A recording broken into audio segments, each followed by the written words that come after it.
যাবেন না মিটারে? এত কিছু কইরা লাভ আছে মামা আপনারা? যাবেন না? নাইলো 20 দিন করছে মনে করে এনে নিয়া ওই হারে সুদ্ধা ধরাই দিচ্ছে, কি করবো? ভাড়া বাড়লেও মিটারে যেতে রাজি নয় অটোরিকশা চালকরা। যাত্রী ও সিএনজি চালিত অটোরিকশা চালকদের মধ্যে এরকম বাকবিতণ্ডা প্রায় প্রতিদিনের চিত্র।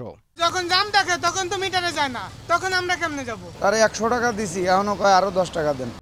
যানজট, চাঁদাবাজি, পুলিশি হয়রানিতে খুব বেশি আয় হয় না বলে যাত্রীদের থেকে অতিরিক্ত ভাড়া নিতে হয় বলে দাবি করলেন চালকরা।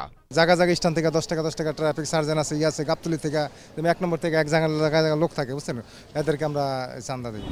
মেট্রো এলাকায় নতুন অনুমোদন না পেয়ে গাজীপুর, নারায়ণগঞ্জ, ঢাকা জেলা নামে রেজিস্ট্রেশন করে অবৈধভাবে বেশ কিছু গাড়ি চলছে রাজধানীর রাস্তায়।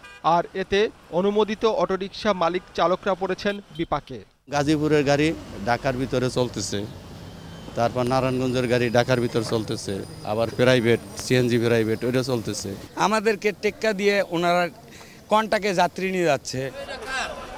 এক শ্রেণীর দালাল ও কিছু অসাধু পুলিশ সদস্যদের সহযোগিতায় সিন্ডিকেটের মাধ্যমে এসব গাড়ি মহানগরে চলছে বলে জানান গাড়ির মালিকরা। চতুর্দিকে আমাদের সমস্যা, একদিকে প্রশাসন জ্বালায় আর একদিকে চাঁদাবাজরা জ্বালায়। সিএনজি চালিত অটোরিকশার অব্যবস্থাপনায় যাত্রীরা ঝুঁকে পড়েছেন অনলাইন অ্যাপস ভিত্তিক পরিবহন সেবায়। এতেও উদ্বিগ্ন অটোরিকশা চালক মালিকরা। আপনারা আসেন, আপনাদেরকে ব্যাংক লোন দেওয়া হবে, আপনাদেরকে প্রাইভেট কার দেওয়া হবে, আপনারা ওভারে চালান, এটা করেন আপনি। এটা না করে উচ্ছেদ করবেন একটা সেক্টর কৌশলে। আমরা আন্দোলনে যাব, আমরা আমাদের দাবি আদায় করব। এদিকে আন্তর্জাতিক প্রতিষ্ঠানসহ দেশীয় উদ্যোগে অ্যাপস ভিত্তিক কয়েকটি পরিবহন সেবা চালু হওয়ায় খুশি নগরবাসী। অনেক সহজভাবেই করে দিচ্ছে এটা। আমি ঘরে বসে আমি আমার লোকেশন থেকে আমার ডেস্টিনেশনে যাইতে পারতেছি। কনজিউমার অ্যাসোসিয়েশন অফ বাংলাদেশকে আমরা একটা প্রেজেন্টেশন দিয়েছি যে আমরা এই সফটওয়্যারের মাধ্যমে এটা করতে চাচ্ছি, আপনাদের কনজিউমাররা কি বলবে।